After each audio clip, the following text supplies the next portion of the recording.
आपका exercise 3C का solve करना है बाय क्रॉस मल्टीप्लिकेशन मेथड। तो क्रॉस मल्टीप्लिकेशन मेथड में सबसे पहले तो इसको चेंज तो कर ही सकते हैं, मतलब ये जो डिनोमिनेटर में x और y नज़र आ रहा है, यहाँ भी x और y, इसको पहले सिंप्लीफाई कर लो।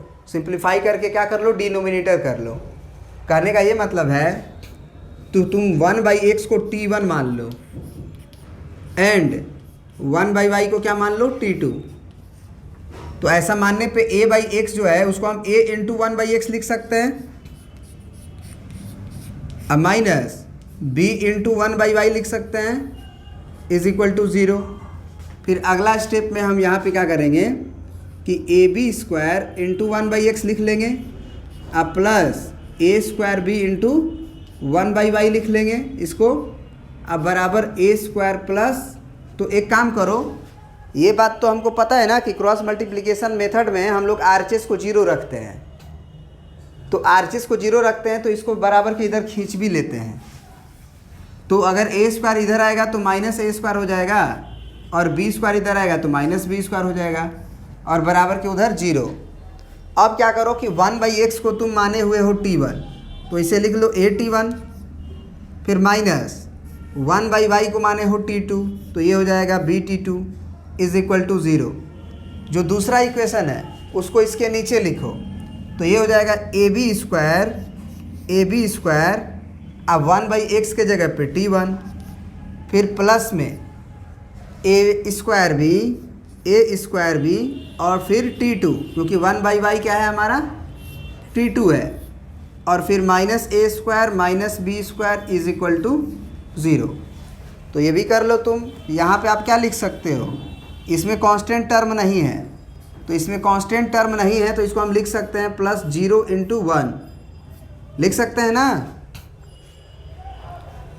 एक काम करो, यहाँ पे माइनस कॉमन ले लो, तो माइनस कॉमन लोगे तो ये प्लस में हो जाएगा और इंटू 1 लिख सकते हो, है ना। ये पूरी क्वांटिटी को उठा के लेके आए मान के चलो, तो हम कहेंगे ना कि ये प्लस में है तो इधर आके माइनस में हो जाएगा, तो minus a² plus b² into 1। ये बात समझ में आ रहा है कि नहीं। इंटू 1 क्यों लिखते हैं, क्योंकि सेम बनाना पड़ता है क्रॉस मल्टीप्लिकेशन मेथड में, t1 t1 t2 t2 और 1 1।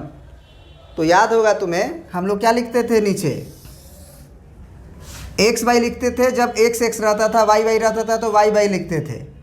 अभी t1 है तो t1y लिखेंगे।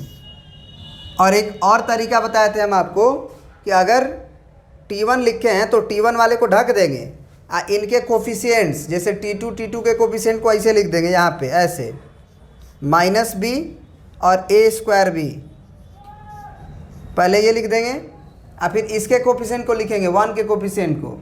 तो 1 का कोफिशिएंट क्या है, 0 और minus of a² plus b², इसको बंद कर देंगे, फिर इज इक्वल टू, फिर यहाँ पे हम t2 जब लिखेंगे तो t2 वाली क्वांटिटी को ढक देंगे। हमारी टेंडेंसी आरचेस में जाने की रहेगी, तो इसके अंदर क्या लिखेंगे, इसके अंदर लिखेंगे 1 का कोफिशिएंट, इसको ढके हैं, इधर जाने का टेंडेंसी है तो 0 लिख देंगे, और फिर यहाँ लिख देंगे minus of a² plus b²। फिर इधर जाएंगे तो इधर नहीं मिलेगा, यहाँ लिखना है तो उधर नहीं मिलेगा, तो वापस से यहाँ आ जाएंगे, यानी कि a और ab², तो यहाँ a लिख देंगे और यहाँ ab² लिख देंगे, फिर बराबर 1 लिखते हैं। तो 1 जब लिखेंगे तो 1 वाली क्वांटिटी को ढक लेंगे। अब इसको ढकने के बाद इधर जाने का कोई टेंडेंसी है नहीं, तो वापस से हम शुरू में आ जाएंगे। तो वापस से जब हम शुरू में आ जाएंगे तो क्या होगा ज़रा बताइए, इसको तो ढके हुए हैं तो उनके कोफिशिएंट क्या क्या नज़र आएंगे, इस डिटर्मिनेंट में लिखना है, तो वो a और ab² और b और a²b लिखेंगे। तो यहाँ पे लिख दीजिए a और ab² और यहाँ पे क्या लिखेंगे, माइनस b और a²b। क्या ऋषभ ये समझ में आया। उसके बाद इस डिटर्मिनेंट को ऑपरेट करने का तरीका है कि इसका गुना इसमें कर दो, इसका गुना इसमें कर दो। फिर इस डिटर्मिनेंट को ऑपरेट करने का तरीका है इसका गुना इसमें कर दो, माइनस इसका गुना इसमें कर दो। फिर इसको ऑपरेट करने का तरीका इसका गुना इसमें कर दो, माइनस ऑफ इसका गुना इसमें कर दो। ये बात समझ में आया कि नहीं? चलिए, तो अगर आ गया तो अगले स्टेप में हम गुना करेंगे और T1 का वैल्यू लिखेंगे। तो T1 के नीचे क्या आएगा ज़रा बताओ डायरेक्टली हमको। इसका गुना इसमें करेंगे तो माइनस माइनस प्लस होगा, और B का गुना होगा तो B इंटू ए स्क्वायर अब प्लस B क्यूब हो जाएगा। B इंटू ए स्क्वायर और प्लस B क्यूब, और माइनस जीरो माइनस ऑफ लिखेंगे तो जीरो का गुना इसमें होगा तो जीरो हो जाएगा। इसको लिखने की ज़रूरत भी नहीं थी। अब T2 के डिवाइड में क्या लिखेंगे, तो इसका गुना इसमें करेंगे तो ये जीरो हो जाएगा।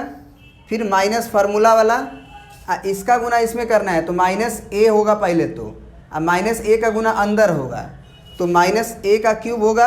एक्चुअली यहाँ पे आपका क्या है, एक काम कर सकते हैं आप, ये फार्मूला वाला माइनस और इसके गुना में जो माइनस आएगा उसको हम प्लस लिख सकते हैं ना, और ए का गुना होगा इसमें तो ये हो जाएगा अब ए का क्यूब, और फिर प्लस में ए बी स्क्वायर। कोई दिक्कत? यहाँ तक समझ में आया? और बराबर के इधर 1 के डिवाइड में इसका इसमें गुना करेंगे तो ए क्यूब क्या होगा, ए क्यूब बी, अब माइनस, फिर यहाँ भी माइनस है, इसका गुना में भी माइनस आएगा तो प्लस कर देंगे ए बी क्यूब, ये भी क्या हो जाएगा, एक्चुअली इसमें ए क्यूब भी है और ये हो जाएगा ए बी क्यूब। कोई दिक्कत है यहाँ तक? बोलिए। अब हम पहला को और इसको इक्वेट करेंगे तो T1 का वैल्यू हमारा डायरेक्ट क्या आ जाएगा, ये ऊपर चला जाएगा तो ये हो जाएगा बी ए स्क्वायर प्लस बी क्यूब और डिवाइडेड बाई ये नीचे रहेगा तो ए क्यूब बी अब प्लस ए बी क्यूब। अब बता ऊपर में क्या कॉमन है, ए बी कॉमन है, बी कॉमन है दोनों में, और ए नहीं कॉमन है, सॉरी ए कॉमन नहीं है, केवल बी कॉमन है।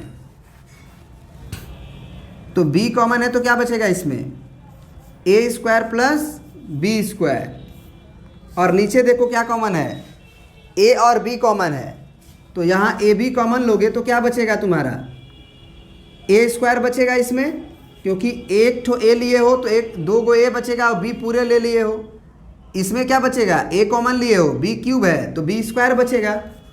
अब ये क्वांटिटी कट जाएगा तो आंसर क्या आ जाएगा, और बी भी कटेगा, ये वाला बी और ये वाला बी। तो T1 का वैल्यू आ गया तुम्हारा 1/a,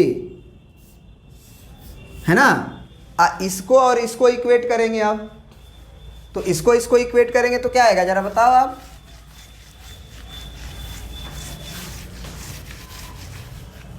T2 का वैल्यू निकालते हैं, है ना, यहाँ पे। तो T2 का वैल्यू निकालेंगे तो क्या आएगा, चलो यहीं से निकालना शुरू करते हैं, यहीं से।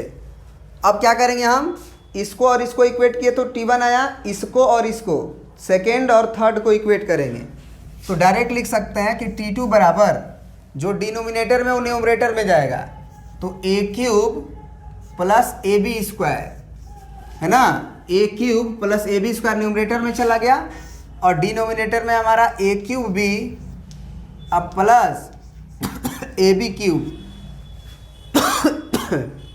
यहाँ पे क्या कॉमन हो जाएगा, दोनों में ए कॉमन हो जाएगा तो ऊपर ए स्क्वायर प्लस बी स्क्वायर, और नीचे क्या कॉमन होगा, तो ए बी कॉमन होगा।